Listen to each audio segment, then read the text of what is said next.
Esto es Cabildeo Digital.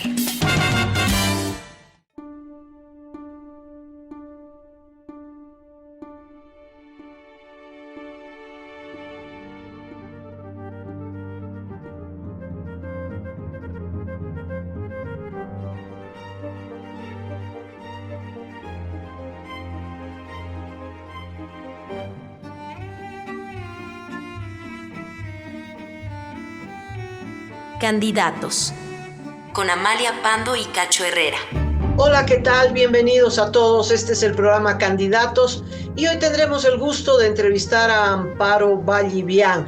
Estamos con Cacho Herrera para formular las preguntas. Amparo, ¿cómo está? ¿Se siente Estoy muy bien, Amalia, gusto de verte después de tantos años. Buenos días, Cacho, y saludos a toda la audiencia de Cabildeo Digital. Creo que te entrevisté cuando eras directora de la aduana. Qué cargo más tremendo, ¿no? Ser directora de la aduana. Eso fue en el gobierno de Banzer, ¿no? Sí, a ver, te recuerdo un poco. Tú me entrevistaste incluso antes, cuando estabas trabajando con Carlos Mesa en el programa de Cerca, cuando yo era viceministro de Inversión. Heredé, entre otras cosas, la función de continuar la reforma de pensiones que inició Gonzalo Sáenz de Lozada. Y ahí tuvimos varias entrevistas y discrepancias también. Y luego, sí, entré, nunca fui directora de aduana, creo que es importante recalcar, yo he sido presidente de la aduana, y la diferencia más importante es que la aduana se convirtió en esa gestión en una institución autónoma, y el presidente de la institución debía ser elegido por 2/3 de votos de la Cámara de Diputados.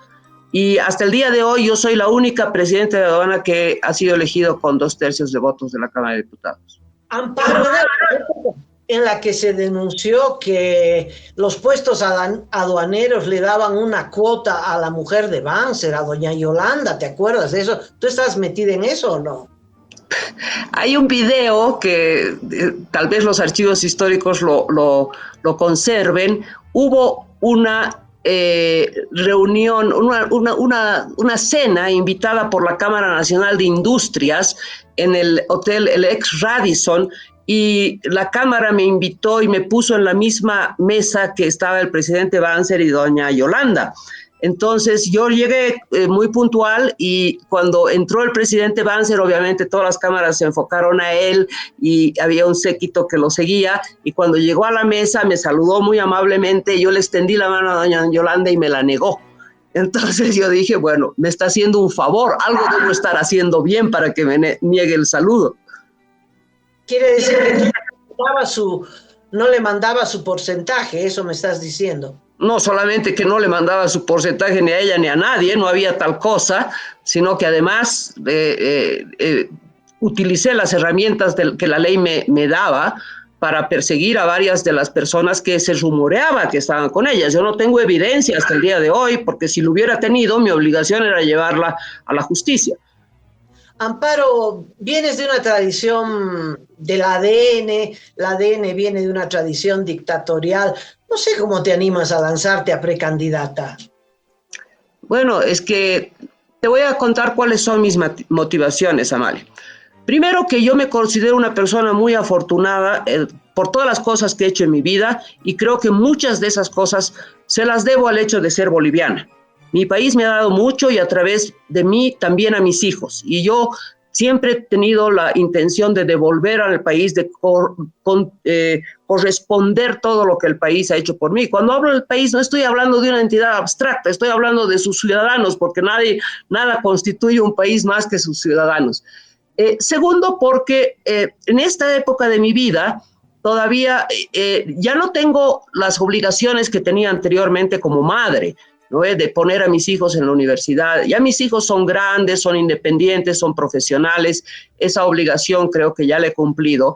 Y estoy jubilada, eso es importante, estoy jubilada del Banco Mundial. Quiere decir que tengo mis ingresos propios, vivo sola y todavía tengo la salud suficiente como para entrar en estas lides. Creo que tengo la formación académica, tengo la experiencia y tengo el deseo de contribuir a mi país, y creo que no hay nada más peligroso para Bolivia que el MAS gane las elecciones del 2025. Entonces me he hecho el propósito de hacer todo lo que esté a mi alcance para evitar eso.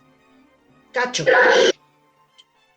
Bueno, Amparo era conocida en las salas de redacción, cuando ella era presidenta de la aduana, como la dama de hierro, porque en Inglaterra, por ejemplo, estaba Margaret Thatcher, y en Bolivia, en la aduana, estaba Amparo Vallivian. Es que la conocíamos los periodistas que cubríamos regularmente las fuentes como la dama de hierro. ¿Cómo te has sentido en este tiempo ya lidiando con varios varones? Porque tú eres la única mujer en los precandidatos.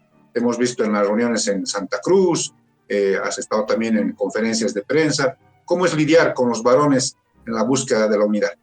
Bueno, gracias, Cacho. No es la primera vez que estoy lidiando con los varones. Créeme que durante mi época en la aduana, que realmente fue un trabajo el más difícil que he tenido en mi vida, tenía que lidiar con los dirigentes de los transportistas, tenía que lidiar con los otros ministros del gabinete que me presionaban, con congresistas, la gran mayoría de ellos son varones, o sea que eso es una cosa a la cual estoy acostumbrada, ¿no? No me amedrenta y no tengo por qué sentirme disminuida por estar hablando con un varón. Lo que sí me ha sorprendido, te debo decir, Cacho, es el apoyo de las mujeres. Yo no lo esperaba porque en las épocas que yo estaba en la aduana, todavía las mujeres éramos las peores enemigas de las mujeres y eso ya ha cambiado.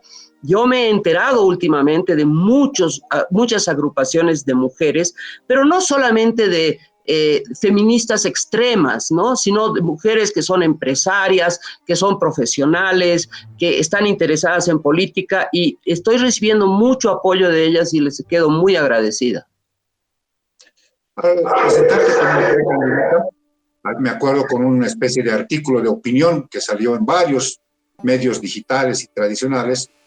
Tú dijiste que ibas a presentar una propuesta concreta, un método concreto para la elección de quien debe representar a las oposiciones, además de varios documentos sobre las temáticas puntuales que hay que resolver en el país. Bueno, ya han pasado algunos meses. ¿Lograste presentar, transmitir este método? ¿Han aceptado este método el resto de los precandidatos? A ver, en el artículo al que te refieres, y te agradezco por eso, no indico un método preciso. Digo que hay que elegir un método para poder elegir un candidato único de la oposición. Y doy como ejemplos el método que se utilizó en Venezuela para elegir una candidata única, que fue un método de primarias. Doy como otro ejemplo el método que se utilizó en México, que también tuvo éxito en elegir una candidata única, que fue el método de encuestas. Yo no estoy muy aferrada a un método en particular, pero sí te puedo decir que en la reunión que sostuvimos el jueves pasado en Santa Cruz, reunión en la cual se firmó el documento que ustedes conocen y que quisiera que hablemos en algún momento, aunque no está incluido en el documento porque no era la ocasión, yo les transmití a todos los presentes una reflexión propia por escrito acerca de los posibles métodos que hay, cuáles son los pros y los contras, etcétera, etcétera. Y les transmití que yo no estaba casada así a 100% con un método. Para mí lo más importante es que se elija el candidato único de la oposición. Eso es la meta final. Sí, después de mucho estudiar y reflexionar, tengo un método preferido, que es encuestas electrónicas con umbral, abiertas y por fuera del TSE. Te quiero decir, Cacho, que en ese documento he presentado hay 32 formas de primarias, solamente considerando 5 variables, abiertas o no abiertas, con umbral o sin umbral, con el TSE o sin el TSE, presenciales o electrónicas, etcétera, ¿no? Entonces, los precandidatos nos tenemos que reunir. Y hay otros que prefieren el método de encuestas, pero el método de encuestas no es las encuestas que estamos recibiendo ahorita todos, ¿no? Hay que hacerlo al estilo mexicano, que es que uno se pone previamente de acuerdo qué empresas encuestadoras, cuántas, cuál va a ser la muestra, cuáles van a ser las preguntas, cuánto tiempo va a ser una sola, van a ser varias, cómo se van a promediar todos esos detalles tenemos que acordarlos antes de ejecutar esto y eso tiene que ser relativamente rápido. ¿Por qué? Porque tenemos que ya tener elegido el candidato único de la oposición. El momento que menos pensamos, el TSE convoque a sus primarias de acuerdo a cómo está la ley en este momento. si me permite. Entonces pero adelante, adelante Amalia, adelante. Si tenías adelante, Cacho, si tenías para cerrar esta ronda. Entonces son 32 modalidades para eventualmente elegir al candidato o candidata de las oposiciones. ¿Has tenido ya respuestas, reacciones de los otros precandidatos? ¿Coinciden contigo o hay mucha divergencia?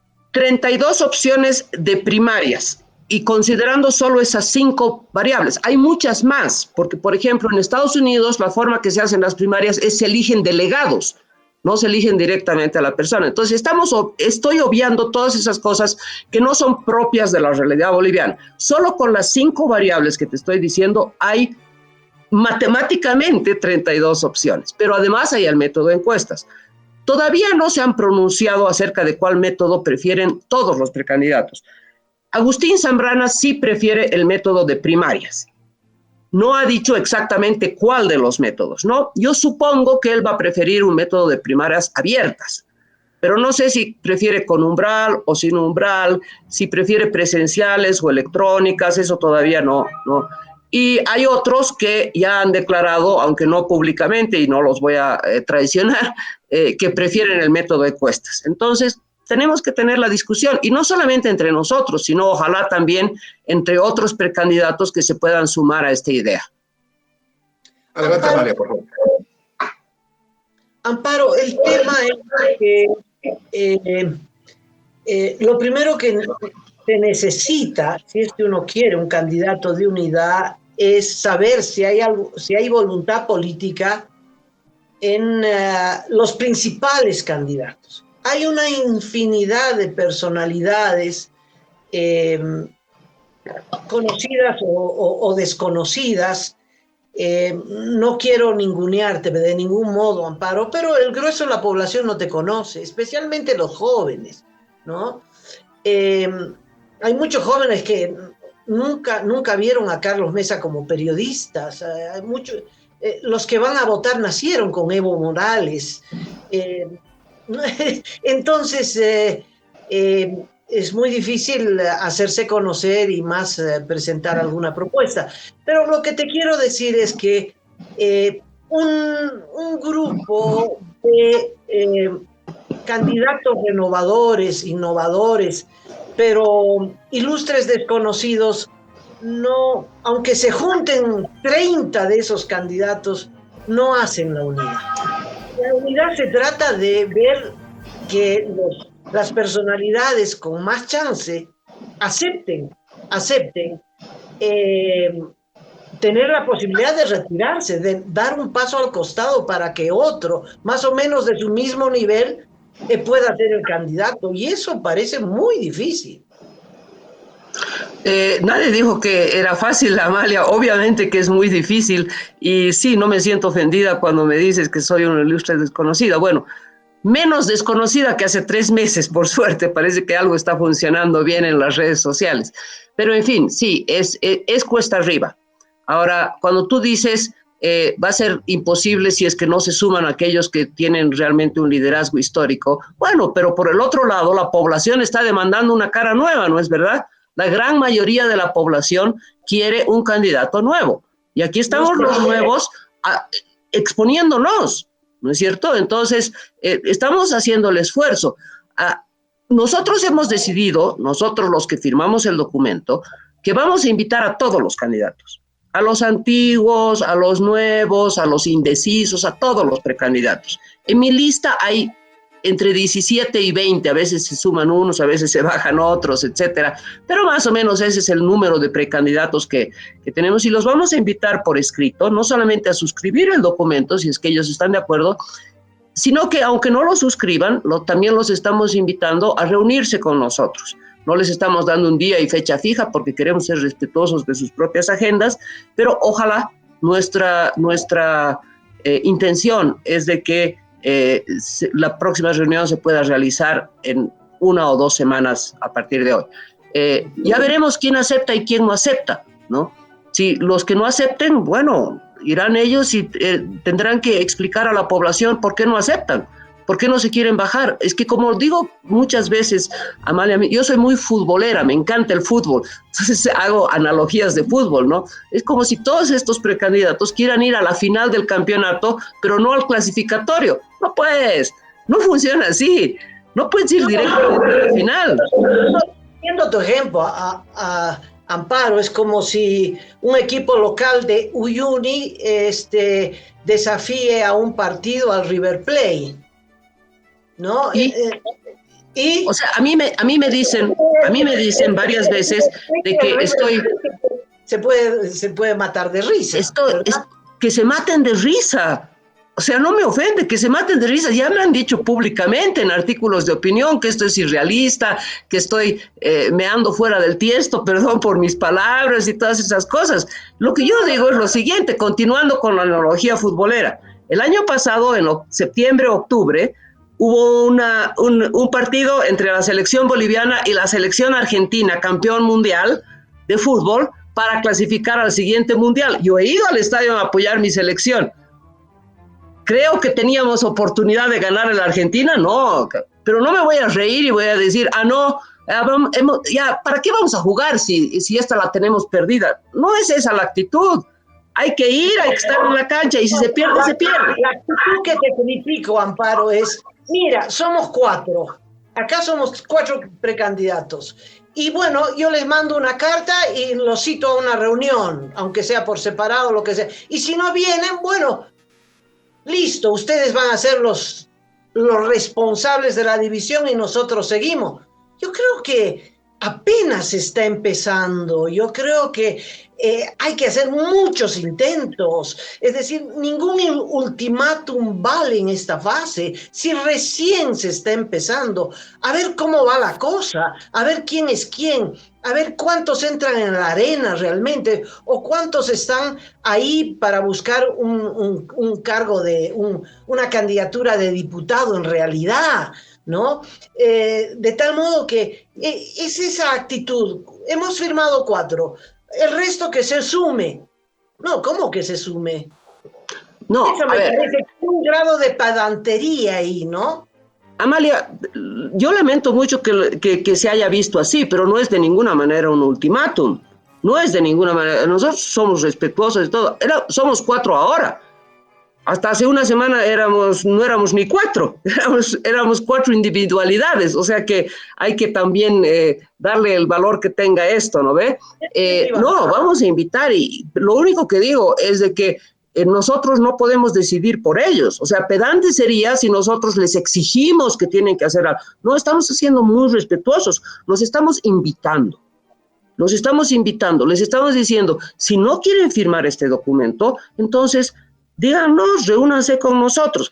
Nosotros no podemos tomar decisiones por ellos. Ahora, lo que sucede, Amalia, es que, como dije anteriormente, estamos contra el tiempo. Hay gente que dice, no, están electoralizando muy temprano. No es así. Yo discrepo con eso. Porque mira, ahorita hay una ley sobre las primarias. El Tribunal Supremo Electoral está en la obligación de cumplir con esa ley. Aunque todos estamos en desacuerdo con esa ley, que es la que se utilizó el 2019, para ratificar, porque la ley dice que hay primarias cerradas dentro de cada partido, que ya ha elegido a su binomio y es simplemente ratificar, es perder el dinero. Pero en fin, la ley está ahí. Y el Tribunal Supremo Electoral, si no hay un cambio de ley, está en la obligación de cumplirlo. Ahora, ¿cuándo va a convocar el Tribunal Supremo Electoral a sus primarias? A las primarias de acuerdo a la ley actual. No lo sabemos, no lo ha dicho. Tenemos que tomar como referencia el calendario del 2019. Convocaron en octubre y las primarias fueron en enero. Si el TSE convoca en octubre, ya para entonces tenemos que haber elegido el candidato único. Hay un tema, es que salió una aclaración de uno de los vocales, Tawichi, del Tribunal Supremo Electoral, que dice que este año no puede, o hace judiciales o hace internas, pero 2 elecciones no tiene posibilidad, o sea, o uno u otro, y me parece que ese uno serán las elecciones judiciales, por lo tanto, las primarias están para el próximo año, te adelanto, ¿no? Lo que te quiero decir, y cierro esta ronda, es, por ahí ustedes cuatro, que son todos muy importantes, por ahí no tienen la capacidad de convocatoria, Amparo. Tal vez tú que has venido trabajando en esto del candidato de unidad, no sería muy adecuado, porque necesitamos a alguien con capacidad de convocatoria para que tanto Manfred como tú sean invitados por alguien que inevitablemente tengas que aceptar la invitación, por lo menos para charlar, por lo menos para verse las caras, ¿no? Y hacer una comisión que no sea una comisión de partidos, no sea una comisión de 4 precandidatos que por ahí no tienen esa capacidad de convocatoria. Tal vez si antes se lucharía por una comisión independiente con autoridad para convocarlos a todos y ahí ver qué pasa, no sé, se me ocurre. A ver, primero te voy a responder respecto al calendario, ¿ok? Sí, es evidente lo que tú dices de las declaraciones del vocal Tawichi. No solo él, sino otras de las vocales también han declarado que van a presentar un nuevo proyecto de ley. Comunidad Ciudadana ya ha presentado un proyecto de ley. Todo está ahí al aire, está incierto y se cruza con el tema de las elecciones judiciales, que por suerte el Tribunal Constitucional ha dado luz verde ayer para que se siga con el proceso. Es evidente todo lo que tú dices, pero como dice el muy sabio dicho de los gringos, hay que esperar lo mejor y prepararse para lo peor. Yo, que tengo muy poca experiencia política, me doy cuenta que si al presidente Luis Arce le conviene desarticular cualquier posibilidad de unidad, va a agarrar el teléfono y va a instruir al TSE que llame a las elecciones primarias al día siguiente. O sea que no sabemos, pero tenemos que estar preparados para la peor de las situaciones. Ahora, respecto a tu observación de que no tenemos el peso suficiente, sí, probablemente tienes razón. Y tampoco queremos caer en el error que cometió el precandidato Solís, que hizo esta convocatoria y no tengo. Entiendo perfectamente lo que estás diciendo. Yo te quiero responder que yo he dicho públicamente, incluso antes de mi artículo del 26 de febrero, el 21 de febrero, me uní a la conmemoración del 21F en la iglesia de San Miguel y hay un pequeño video donde ya ahí digo, yo exijo a las instituciones civiles a que convoquen a los precandidatos y di el ejemplo a la Asociación de Periodistas, Confederación de Empresarios Privados, CONADE, hay muchas opciones, ¿no? Colegio de Profesionales. Yo ya me he reunido con algunas de ellas y todos me han dicho no queremos hacerlo, ¿ok? Pero sigo con la esperanza. Al CONADE se lo he dicho públicamente en una intervención en la Universidad Mayor de San Andrés y yo sigo tratando de que haya, porque coincido contigo, lo mejor sería que no seamos nosotros mismos los que convoquemos, porque ya hasta por política no vas a aceptar una invitación de tu adversario, ¿no? Lo mejor sería que haya alguna institución de peso, ¿no? Yo todavía tengo esperanzas con algunas de las instituciones que todavía no les he pedido esto. Por ejemplo, la Confederación Nacional de Profesionales. Yo confieso que no estaba enterada de la existencia, pero es muy potente porque agrupa a todos los colegios de profesionales. Agrupa al colegio de médicos, de contadores, de economistas, etcétera. Entonces es grande y es apolítica. Y creo que lo mejor sería que una institución apolítica convoque a todos los precandidatos. Estoy totalmente de acuerdo con eso. Cacho. Yo coincido con ambas, porque las anteriores oportunidades en que se ejercitó la posibilidad de la unidad, si una de las claves falló estrepitosamente, fue un fracaso total, fue el no tener un nivel de articulación por fuera de quienes estaban interesados en candidatear. Al final se llegó a una cosa media chistosa, que fue que los propios partidos y sus candidatos eran como una especie de juez y parte, ¿no? O sea, tenían a sus propios negociadores de los partidos haciendo el lobby, las conversaciones y todo lo que corresponde en este momento. Vi en la reunión, sobre todo de Santa Cruz, Amparo, a personajes como Germán Gutiérrez Gantier, a Leopoldo López, Polilla López, político muy experimentado de Tarija. Vi también a Wilman Cardoso, que fue diputado del Chaco boliviano en las anteriores gestiones. Ellos de alguna manera están haciendo esta labor de articulación? ¿Cuál es su rol en este momento? Mira, te confieso, Cacho, que yo no los conocía muy bien antes de estas reuniones. Yo no los invité, pero tampoco me voy a rehusar a conversar con todos aquellos que tengan las ideas principales afines. No es que coincidamos en todo, pero si hay unas ideas principales, en torno a eso tenemos que unirnos. Entonces, no te puedo responder, no sé exactamente cuál va a ser el rol de ellos. Sí te puedo decir que luego de la reunión del jueves pasado, el día viernes, acordamos enviarles las invitaciones a todos los precandidatos, porque aunque los tres estamos de acuerdo es que sería mejor que hubiera otra institución, tampoco podemos no invitarlos, ¿no es cierto? Porque sería discriminatorio. Y acordamos también que se realizarían otras conferencias de prensa.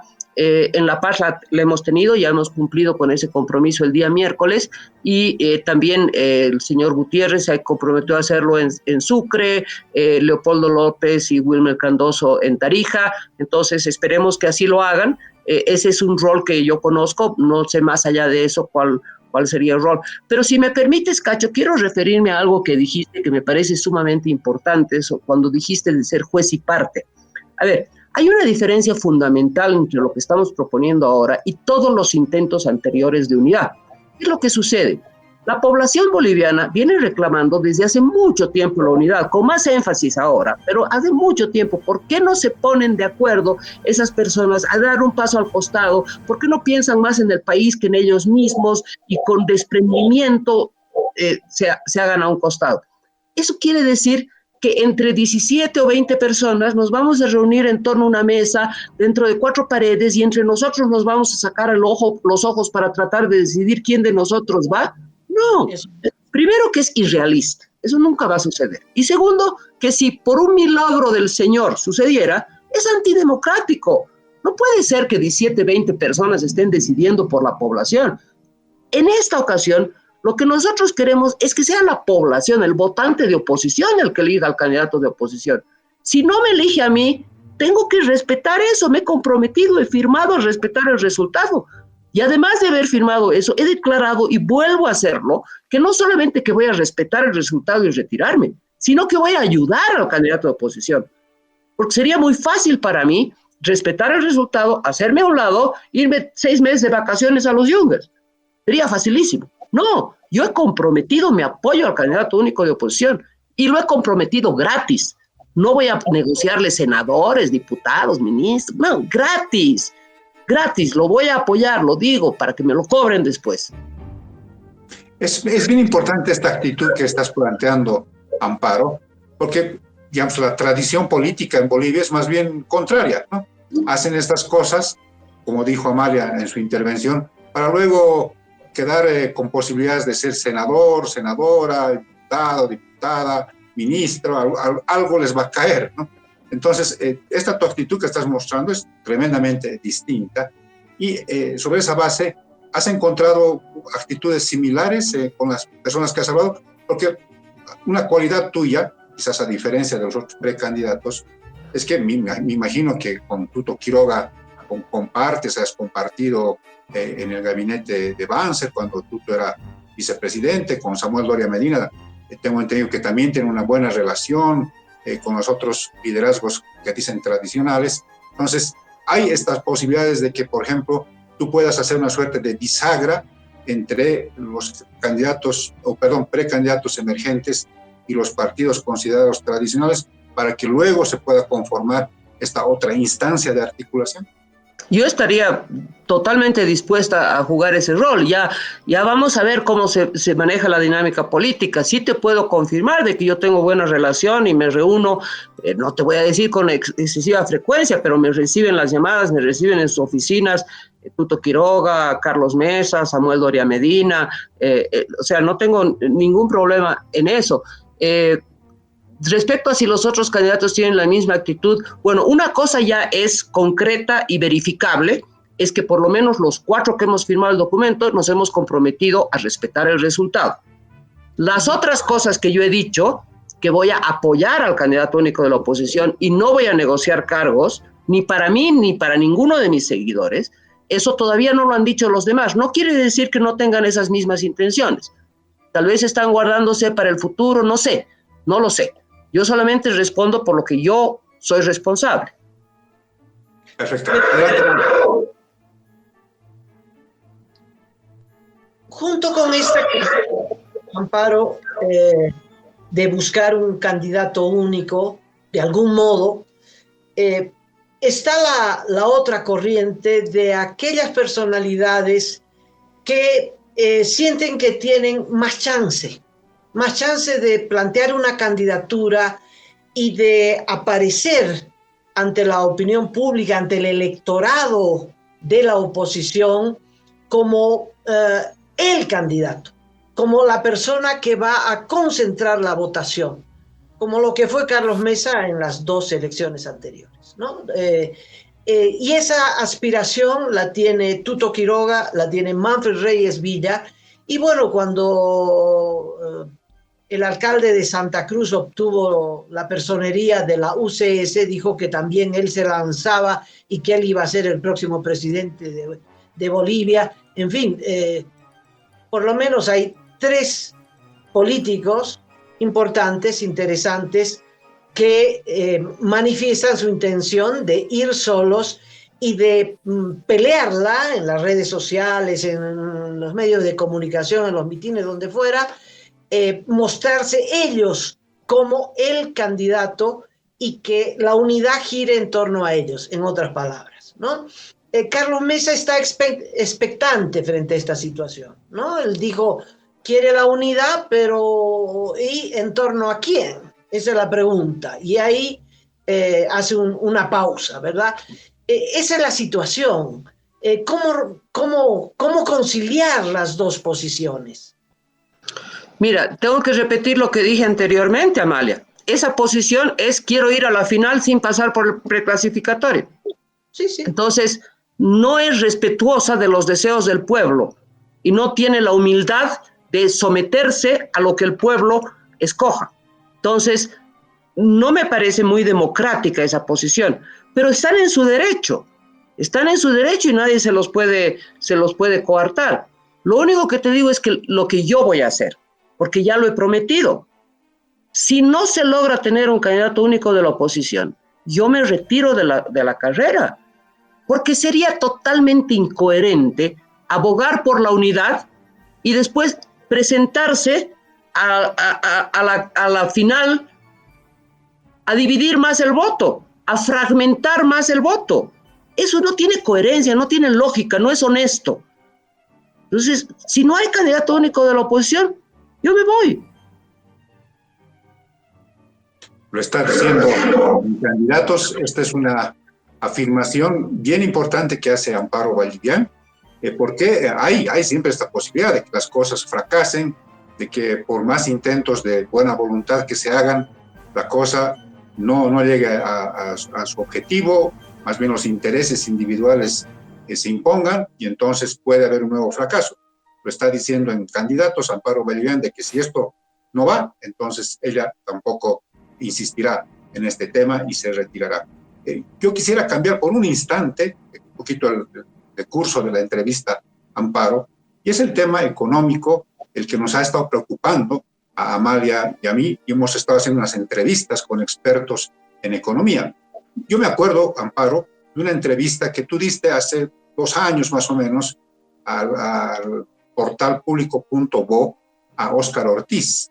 Ya en esa época tú hablaste de que se estaban utilizando de manera irresponsable los derechos especiales de giro, los famosos DEX, y anticipaste una especie de devaluación que era necesaria hacerla, pero que tú decías, el gobierno no sé cómo la va a hacer, porque es una cosa necesaria, pero no sé cómo se inventará. Bueno, han pasado 2 años y hay la devaluación a través de este mercado paralelo que ha abierto el gobierno.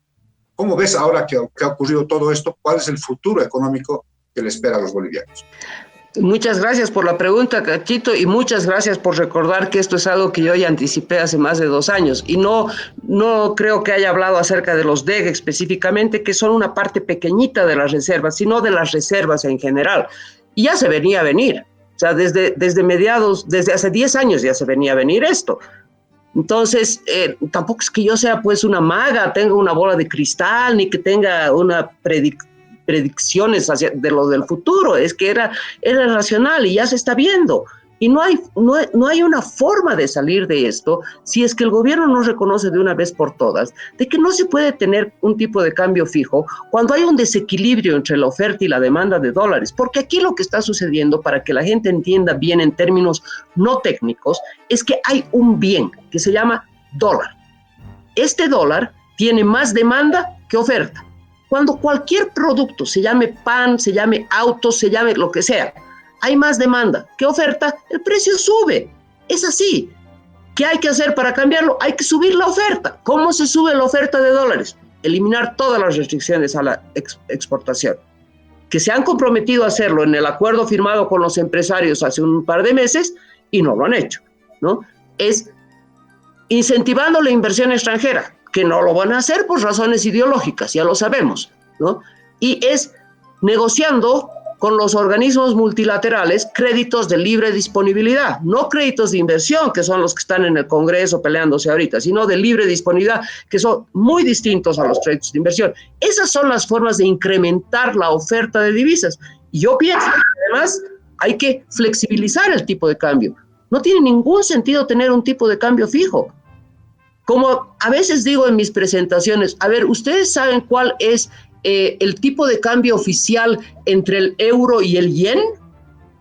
¿O el tipo de cambio oficial entre el yuan chino y la libra esterlina?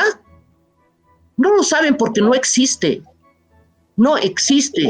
Porque aunque sean socialistas, capitalistas, lo que sea, los gobiernos se dan cuenta de que no, el tipo de cambio cambia todos los días y no pueden hacer nada para detenerlo. Entonces, yo digo, sinceraremos las cosas de una vez por todas, seamos honestos con la gente.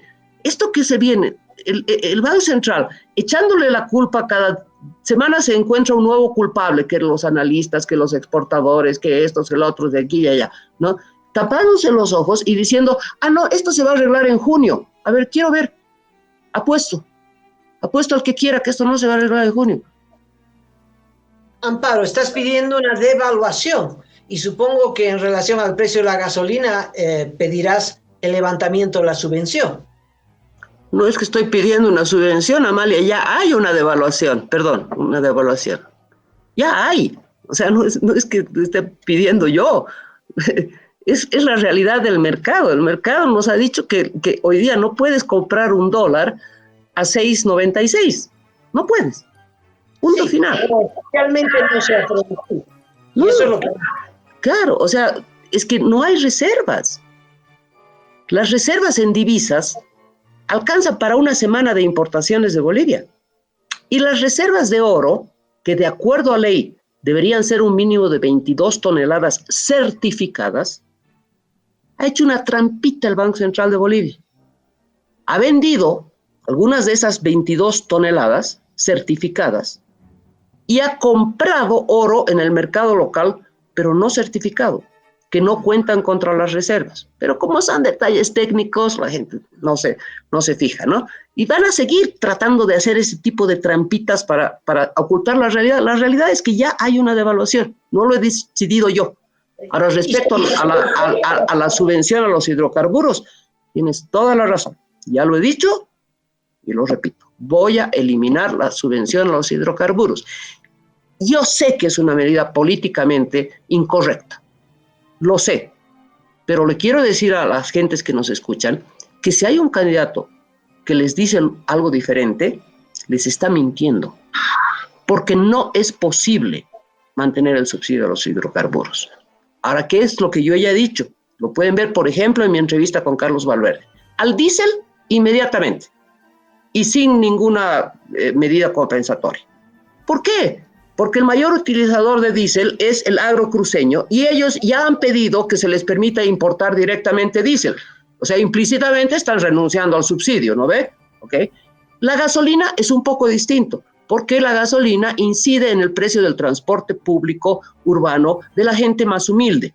Entonces, lo que yo estoy proponiendo es compensar eso por un periodo no más de un año con un subsidio a la demanda, no la oferta, sino compensar con un subsidio a la demanda por el incremento del precio del transporte temporalmente. Esa es mi propuesta.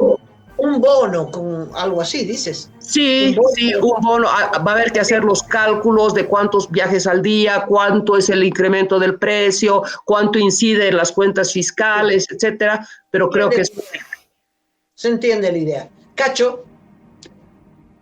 Muchos analistas piensan que en este momento la manera de resolver esta contingencia económica, que es muy preocupante, por ejemplo, puede ser el que podamos acceder a créditos, tú llamas de libre disponibilidad, por ejemplo, del Fondo Monetario Internacional, del Banco Mundial. ¿Tú coincides con esa posibilidad en este momento para salir de este hoyo negro en el que estamos? Totalmente. No, coincido, lo vengo abogando desde hace tiempo. Bueno, con el fondo yo no creo que este gobierno quiera tener un acuerdo por razones ideológicas. Y pese a que Fernández en la Argentina sí tenía acuerdo con el fondo, igual no se le mueve un pelo al presidente Ansel, no lo va a hacer, por razones puramente ideológicas. Con el Banco Mundial sí tiene mejores relaciones, con el BID, con la CAF, y tienen algunos créditos de libre disponibilidad. Por ejemplo, de los 8 que estaban trancados en el Congreso, uno de ellos era un crédito de libre disponibilidad, que era con el gobierno del Japón, ¿no? Los otros 7 son créditos de inversión. ¿Y cuál es la diferencia? Creo que es importante que la gente lo sepa. Cuando uno contrata un crédito de inversión, voy a dar un ejemplo. Vamos a construir esta carretera, que va del punto A al punto B, ¿ok? El organismo multilateral le presta $100 millones para construir esta carretera. Bueno, se aprueba en la asamblea, etcétera, etcétera. Hay que licitar quién va a construir esta carretera, ¿no? Se hacen tramos, pero no compliquemos la cosa. Digamos que es una sola empresa que se licita. Tiene que ser licitación internacional. Así lo mandan las normas del financiador. Entonces se licita internacionalmente y generalmente ganan las que tienen más espalda financiera y más experiencia, que son empresas fuera de Bolivia, asociadas en pequeña proporción con empresas bolivianas. Entonces, cuando vienen los dólares, no vienen pues los 100 millones de golpe, sino a medida que se avanza, le van desembolsando. ¿Y a quién le desembolsan? ¿Al gobierno? No, a la empresa, que puede ser brasilera, puede ser peruana, puede ser china, lo que sea, ¿no ves? La diferencia en un crédito de libre disponibilidad es que hemos acordado que le vamos a dar 100 millones de dólares al Tesoro General de Bolivia. Y cuando se aprueba el crédito, chacachán, 100 millones de dólares. Entonces, esos son 100 millones de dólares que el gobierno puede asignar a los bancos, a los importadores, a los farmacéuticos, etcétera, etcétera. Este otro dinero viene de a poquito y solamente sirve para esto. No sirve para medicamentos, para comida, ni nada de eso. Amparo, quisiera volver al tema político para consultarte lo que de los riesgos que se corren en este periodo. En Venezuela han aprobado hace un par de días una ley en contra de las organizaciones fascistas. Entonces el gobierno va a determinar qué organizaciones son fascistas y si son fascistas las van a proscribir, van a detener a sus dirigentes, etc. Y mira que hay elecciones el próximo 28 de julio, si no me equivoco, ¿no? Como nosotros, nuestro destino político a través del MAS está atado a Venezuela, la pregunta en general es, ¿estamos peleando por el candidato de unidad? En fin, todos están ya alistando su trajecito de candidato, cuando pareciera que la elección del 25 todavía es una interrogante. Sí, es un interrogante. O sea, no sabe ni siquiera el presidente Arce ni Oscar Hasselteufel qué es lo que va a pasar. No sabe nadie, absolutamente. Está en riesgo. Alguna gente piensa que el presidente Arce quiere acortar su mandato porque ya está hasta aquí con todos los problemas económicos que él mismo ha creado, ¿no? No lo sé. Ahora, la primera parte de tu pregunta, Amalia, era acerca de los riesgos de cárcel, de esto, del otro. O sea, no creas que yo no he pensado en eso. Claro que lo he pensado, lo he considerado. Si está Janine Áñez injustamente encarcelada, Luis Fernando Camacho, Marco Antonio Pumari, al dirigente cocalero Apaza lo han liberado después de que él ha aceptado disculparse de algo que no hizo, porque esa también es una de las técnicas, ¿no? El señor Amaya muerto en la cárcel por valiente patriota, ¿no? Entonces, yo estoy consciente de los riesgos. Los he tenido también como presidente de la aduana. Mis hijos iban al colegio con guardaespaldas. O sea, amenazas tengo, pero no nos podemos dejar asustar con esas cosas. Tenemos que ser valientes, y si lo peor sucede, bueno, pues sucedió. Yo no puedo evitarlo eso, Amalia, no está bajo mi control, solamente yo puedo estar consciente de los riesgos y decidir si los asumo o no los asumo. Pero más que un como paro, hay un riesgo para el país. Y me parece que no hay la suficiente denuncia de el significado que va a tener la próxima elección si es que se realiza, porque también está la posibilidad de la prórroga presidencial. Mira, yo te quiero decir de que en gran medida eso es cierto, pero no totalmente. Más bien hay mucha gente que está muy angustiada, ¿no? Durante la intervención en homenaje al 21 de febrero, a la cual hice alusión hace unos minutos, yo dije una cosa muy fuerte, muy fuerte. Dije, solo se gana con candidato único de la oposición. Y quien no acepte eso, esa realidad, es un masista enclosetado. Le está haciendo el favor al MAS. El 2020 solo habían 2 candidatos, Amalia, y aún así nos ha ganado el MAS, con 45% del voto. ¿Por qué? Porque se dividieron entre esos 2, ¿no ve? Ahora, cuando yo digo candidato único de la oposición, y eso quiero aclararlo para que después no me digan que no estoy cumpliendo con mi palabra, yo estoy consciente de que no se va a lograr que el 100% de los 17 o 20 precandidatos estemos de acuerdo. Siempre habrá algún loco o alguna persona que por otros intereses no quiera presentarse a la candidatura única. Cuando me refiero a candidato único, lo he dicho ya, lo repito, que se reúnan candidatos o precandidatos que representen el 85% de la oposición, yo ya me doy por bien servida con eso. Me parece suficiente. ¿Y por qué? Porque mire, el 2020, el MAS ha ganado con 45%, ¿no? Si las cosas hoy fueran como en el 2020, con solo 5% más, ya gana un candidato único de oposición. Y gana en primera vuelta, ¿ok? Ahora, no me parece muy difícil robarle 5% al MAS, dada la situación económica actual, y menos aún con la que se viene. Ahora, si no hay un candidato único, sino un candidato que represente al 85% del 55%, va a haber que tener un poco más de 5%, va a haber que robarle al MAS 10 a 15%. Y no me parece difícil. Y no importa que se unan o no se unan. No me parece que es imposible. Cacho, cerrando. Volviendo al tema político, Amparo, ya habiendo transitado todo este periodo de conocerse, de saber qué piensan los otros precandidatos, de estos contactos con los liderazgos de los partidos, conocer también sus percepciones, cómo están pensando que puede armarse la cosa. Finalmente, después de todos estos acercamientos, ¿tú crees que hay una especie de panorama favorable a que se prepare esta plataforma de una candidatura única, o tú la ves difícil y hay que seguir bregando, hay que buscar otro tipo de mecanismos? ¿Cómo ves en este momento el panorama? Mira, no, difícil es ciertamente que es difícil. Hay muchos candidatos que ni siquiera ellos están decididos a correr. Yo les creo cuando me dicen, algunos de ellos que me dicen, todavía no he tomado una decisión, y está bien, es válido, ¿no? Ahora, te quiero decir... ¿De quiénes estamos hablando? Yo, o sea, por ejemplo, los que no se han declarado, pues, Cacho. Carlos Mesa no se ha declarado, Tuto no se ha declarado, Samuel no se ha declarado, ¿no? Y hay otros que están, obviamente, haciendo campaña, pero tampoco se han declarado, como Rodrigo Paz, por ejemplo, ¿no ve? Son menos los que nos hemos declarado, como Vicente Cuellar, Agustín Zambrana, Carlos Ver, yo, ¿no?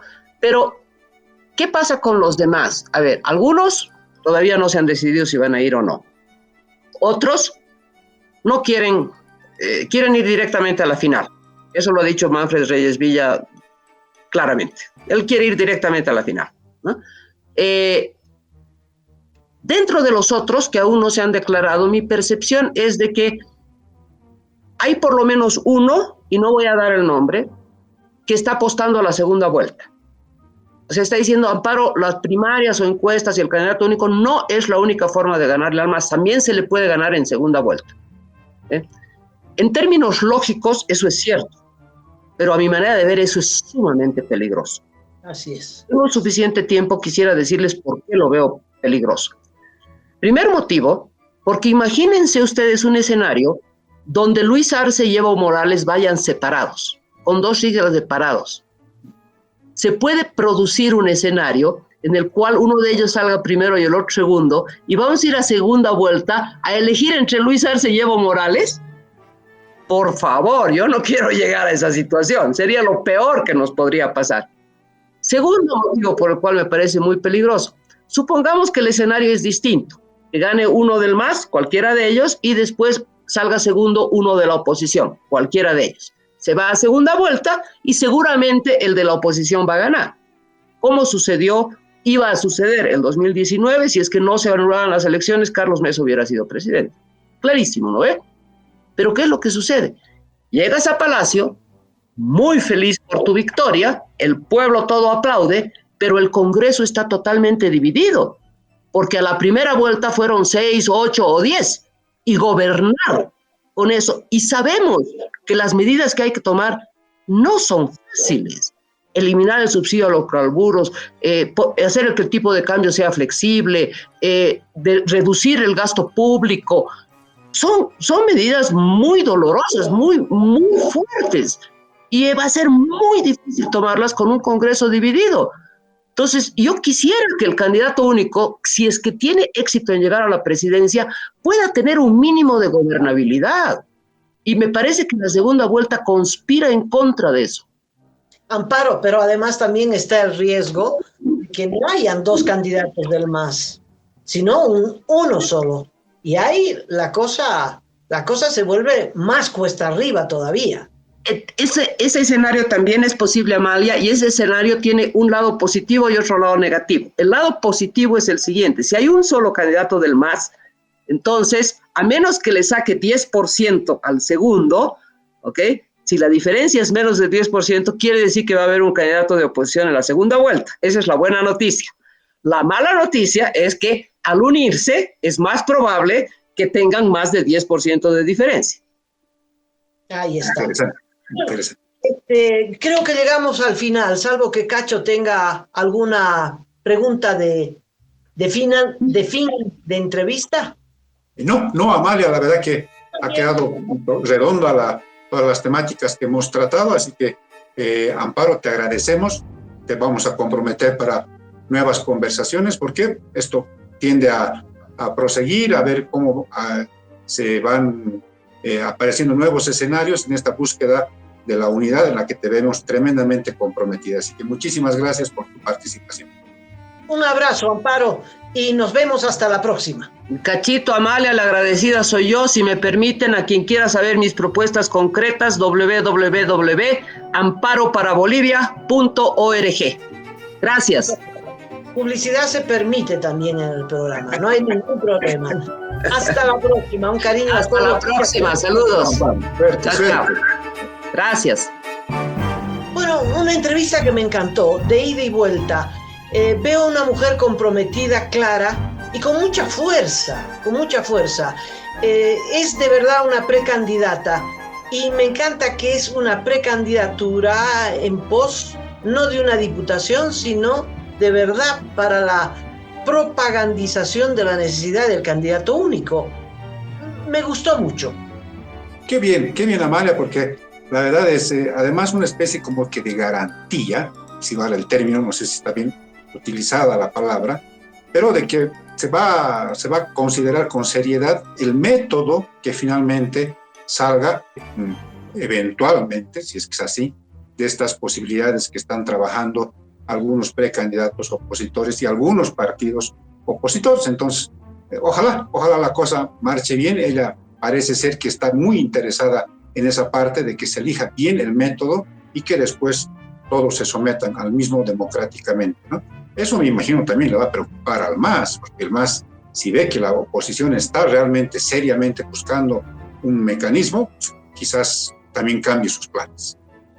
Aquí el gran problema son los candidatos que aparentemente están a la cabeza o que tienen más simpatía o intención de voto y que justamente por eso no le caminan al proyecto de candidato único. Y ese es el gran obstáculo, Cacho. Pero caminando se hace el camino y hay que esperar, no podemos adelantarnos a nada. Creo que esta entrevista aporta y me ha gustado mucho. Qué bien, Amalia, porque la verdad que además viniendo de una mujer con el talante de Amparo Vallivian, resulta también muy, muy creíble. Así que yo también quedo muy contento con la entrevista y vamos a seguir buscando otros pareceres, otros candidatos, otros actores políticos, porque esto no termina acá, Amalia. Así será.